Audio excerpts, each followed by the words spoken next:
अगर आपके साथ भी ऐसा हो कि रात के अंधेरे में एक दरख्त जीता जागता आपके सामने आ जाए और आपको पुकारे, तो आपका क्या रिएक्शन होगा? अ मॉन्स्टर कॉल्स की कहानी कुछ ऐसी ही है। मूवी में एक 13 साला बच्चा कॉनर बहुत मुश्किल वक्त से गुजर रहा होता है। उसकी मदर को कैंसर होता है और इसी दौरान एक दरख्त भी उसे पुकारता है और अपनी बात उसे सुनाता है। आइए देखते हैं कि कॉनर इस सब से कैसे डील करता है। मूवी के स्टार्ट में हमें नजर आता है कि कॉनर आराम से अपने बेड पे लेटा सो रहा होता है। उसी रात उसे एक सपना आता है जिसमें उसके घर के पास वाला चर्च टूटकर जमीन के अंदर धंस जाता है। कॉनर उस होल से किसी को बचाने की कोशिश कर रहा होता है मगर नहीं बचा पाता। इसी दौरान कॉनर की आंख खुल जाती है। सुबह उठकर कॉनर स्कूल के लिए तैयार होता है क्योंकि उसकी मॉम की तबीयत बहुत ज्यादा खराब होती है, तो वो घर के सारे काम खुद ही करता है, जैसे कि खाना तैयार करना, कपड़े धोना, कचरा फेंकना वगैरह वगैरह।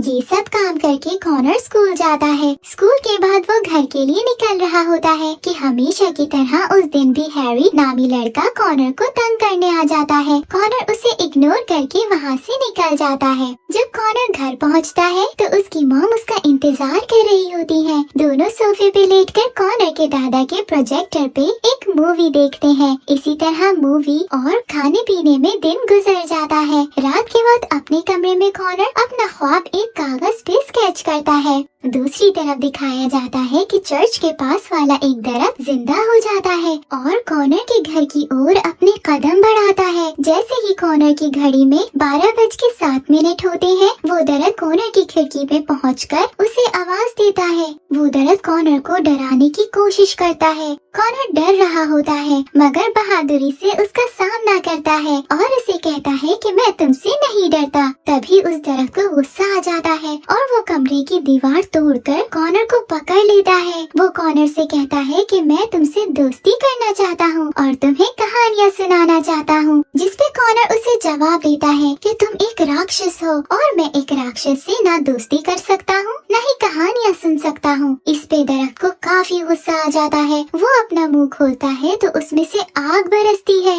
वो कॉनर को खाने ही वाला होता है कि एकदम कॉनर खुद को वापस अपनी डेस्क और कुर्सी के पास पाता है और सब ठीक हो जाता है। कॉनर जाके अपनी मॉम के रूम में उनके साथ सो जाता है। अगले दिन स्कूल जाते हुए उसकी नजर उस दरख्त पे पड़ती है। वो वापस घर आता है तो उसकी नानी वहाँ आई हुई होती है। कॉनर उन्हें देखकर ज्यादा खुश नहीं होता। ग्रैंडमा कॉनर से उनके साथ चलने को कहती है मगर वो नहीं मानता। उन दोनों में एक बहस छिड़ जाती है। तभी कॉनर की मॉम बेहोश होकर गिर जाती है। दोनों उसे दवाई देते हैं और कमरे में सुला देते हैं। ग्रैंडमा रात वहीं गुजारती है। कॉनर लाउंज के सोफे पे सो जाता है। कॉनर को चर्च वाला ख्वाब फिर से आता है और वो घबरा के उठ जाता है। वो घड़ी की तरफ देखता है तो 12:07 हो रहे थे। तभी तेज हवा चलती है और वो दरख्त फिर से आ जाता है। इस बार दरख्त कॉनर को काफी प्यार से अपनी टहनियों से पकड़ता है और उससे रिक्वेस्ट करता है कि कॉनर उसकी कहानी सुने।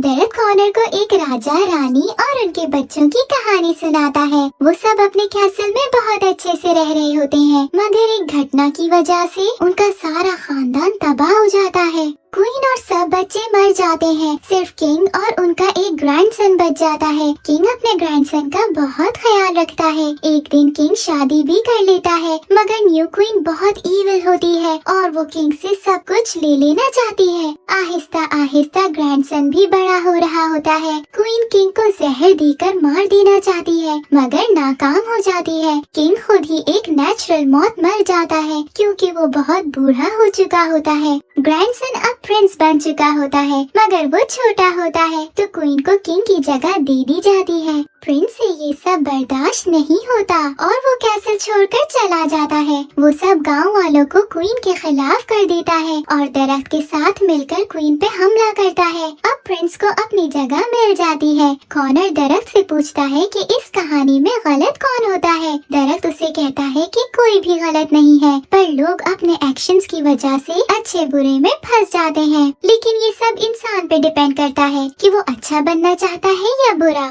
कॉनर कहानी बहुत गौर से सुनता है और आखिर में दरख्त से पूछता है कि कैसे वो अपनी ग्रैंडमा से छुटकारा पाए। इस पे दरख्त उसे कहता है कि कॉनर को ग्रैंडमा से नहीं बल्कि किसी और से बचने की जरूरत है। कॉनर तब ये बात समझ नहीं पाता और टाइम खत्म हो जाता है। अगले दिन कॉनर जब स्कूल से वापस आता है तो उसकी मॉम उसे अपने पास बुलाती है। वो कॉनर को बताती है कि उनकी ट्रीटमेंट सही से नहीं हो रही है और डॉक्टर्स उनकी ट्रीटमेंट बदल रहे हैं। इस वजह से उनको हॉस्पिटल में एडमिट होना पड़ेगा। कॉनर अपनी मॉम से पूछता है कि क्या इस ट्रीटमेंट से आप ठीक हो जाएंगी। इस पे उसकी मॉम उसे कहती है कि हाँ ठीक हो जाऊंगी, लेकिन तुम्हें ग्रैंडमा की तरफ शिफ्ट होना पड़ेगा। कॉनर सब समझ जाता है और ग्रैंडमा के घर जाने के लिए तैयार हो जाता है। ग्रैंडमा के घर जाकर कॉनर को घर में ही रहने का कहा जाता है और बाहर जाने से मना किया जाता है। कॉनर उनकी सारी बात मान लेता है क्योंकि उसकी मॉम ने कहा होता है। कॉनर अपना टाइम गुजारने के लिए स्केचिंग करता है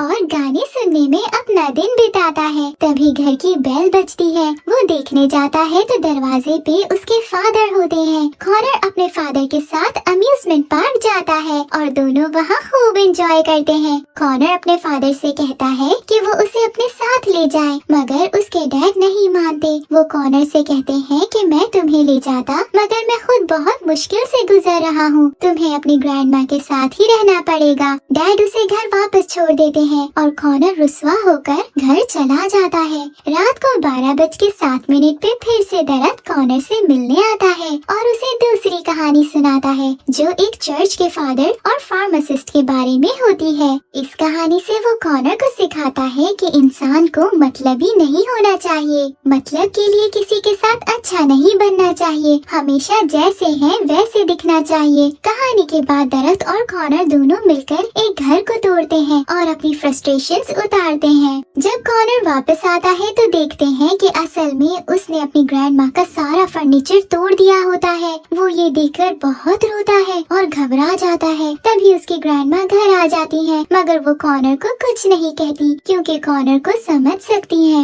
अगले दिन कॉनर अपनी मॉम से मिलने हॉस्पिटल जाता है। वो उसे बताती है कि ये ट्रीटमेंट भी काम नहीं कर रही और कुछ स्पेशल मेडिसिन लेनी होंगी जिनसे वो बिल्कुल ठीक हो जाएंगी। कॉनर ये सुनकर खुश हो जाता है और घर आकर दरख्त को ये सब बताता है। दरख्त भी कॉनर को अच्छे की उम्मीद देता है। कॉनर उसे स्टोरी सुनाने का कहता है, मगर उस दिन दरख्त उसे कोई कहानी नहीं सुनाता और चला जाता है। कॉनर को पता होता है कि उसकी मॉम की हालत दिन ब दिन बिगड़ रही है। वो अकेले रहने की आदत डालने लग जाता है। स्कूल में भी हैरी उसे बुली करना छोड़ देता है। एक दिन स्कूल में 12:07 पे दरख्त आता है और उसे तीसरी और आखिरी कहानी सुनाने लगता है। इस कहानी में एक इनविजिबल मैन होता है जो अपने होने का एहसास दिलाता है। ये सुनकर कॉनर हैरी को बहुत ज्यादा मारता है, जिस वजह से हैरी हॉस्पिटलाइज्ड हो जाता है। प्रिंसिपल कॉनर के इस रवैये से काफी परेशान होती है। कॉनर की इस हरकत के बाद सब कॉनर को जान जाते हैं। ग्रैंडमा भी कॉनर को इस सब पे कुछ नहीं कहती और उसे स्कूल से हॉस्पिटल ले जाती है। कॉनर की मॉम उसे बताती है कि अब शायद उनका बचना नामुमकिन हो क्योंकि कोई भी ट्रीटमेंट काम नहीं कर रही। कॉनर ये सुनकर बहुत उदास हो जाता है और वो अपनी मॉम से कहता है कि ऐसा नहीं हो सकता।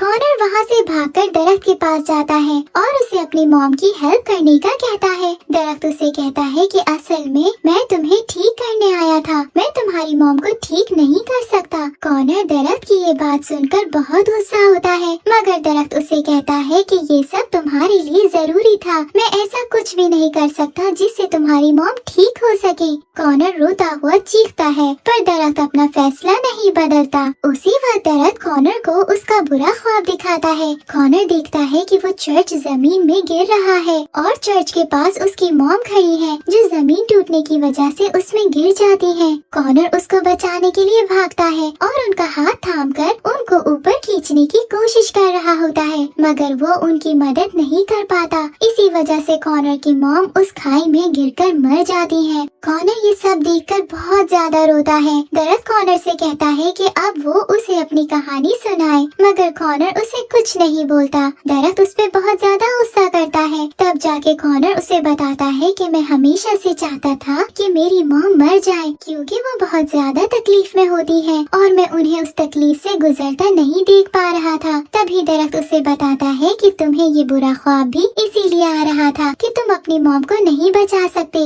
कॉनर कहता है कि वो हर ख्वाब में अपनी मॉम को मरने देता था, क्योंकि वो हमेशा से जानता था कि मॉम इस बीमारी से छुटकारा नहीं पा सकती। इस बात पे दरख्त कॉनर से कहता है कि ये तुम्हारा पूरा सच नहीं है। तुम अपनी मॉम को इस तरह देख देख कर थक गए थे। तुम नहीं चाहते थे कि तुम और काम अकेले करो। तुम सब काम अकेले कर करके थक गए थे और इन सब चीजों से छुटकारा चाहते थे। तुम अपनी मॉम का और ख्याल ना रख सकते थे, ना रखना चाहते थे, इसीलिए तुमने हर ख्वाब में अपनी मॉम को मरने दिया। कॉनर दरख्त की इस बात से अग्री करता है और कहता है कि मैंने ऐसा सोचा जरूर था, मगर मैं ऐसा कभी नहीं चाहता था। दरख्त कहता है कि तुम ऐसा चाहते थे और नहीं भी। इस सब के बाद हमें उन तीनों कहानी का मतलब समझ आता है कि प्रिंस बुरा होकर भी एक अच्छा किंग बना, फार्मासिस्ट लालची होकर भी फादर से अच्छा था और इनविजिबल मैन सबको अपने होने का एहसास दिलाकर भी अकेला ही था। ये तीनों कहानियाँ कॉनर की इस सिचुएशन को बहुत अच्छे से एक्सप्लेन करती थी।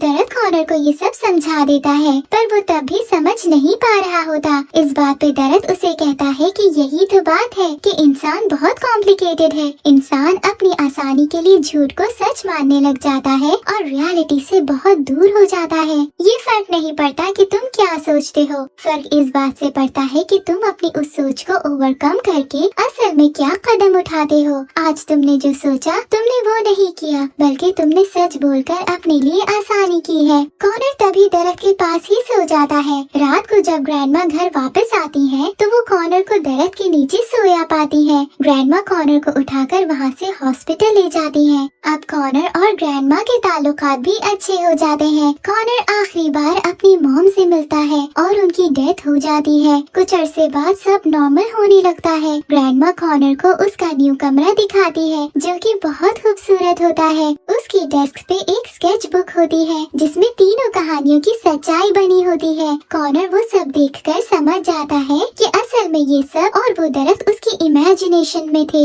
ये इमेजिनेशन उसके लिए जरूरी थी, क्योंकि अब वो अपनी मॉम की डेथ के बाद दुनिया को अकेले फेस करने को तैयार हो जाता है। तो दोस्तों, ये था इस कहानी का एंड। उम्मीद है आपको ये कहानी पसंद आई होगी। इसी तरह की और कहानियाँ सुनने के लिए स्टे ट्यून्ड।